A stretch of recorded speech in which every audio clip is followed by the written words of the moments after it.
Have you made an ad on Facebook, but you're not really sure where the leads are coming in, if they even are?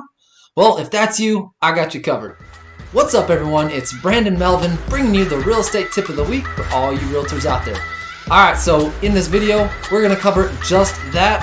When you post an ad out there at business.facebook.com and you're not really sure where the leads are coming in, this is going to get you that answer. Once you get to your business page, in my case, it's my real estate page, you'll go to the left, scroll all the way down, and find Publishing Tools. Click on that. Then you'll go all the way down on the left again till you see Forms Library. Click on that. This is where you're going to see all of your lead campaigns that you have running. And if you don't have any, you won't see any. But if you have some, this is where they'll be. And you'll want to click on the download for the specific campaign that you're looking at. And if you have any leads, it'll say them there. Click on that. And we'll download this to a CSV format. Open that up and it's going to tell you all of your leads information. And you're good to reach out. Alright, if you like that information and it helped you, go ahead, smash that like button.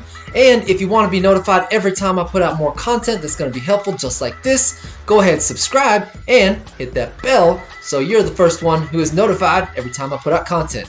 Alright then, y'all have a good one. See you next time.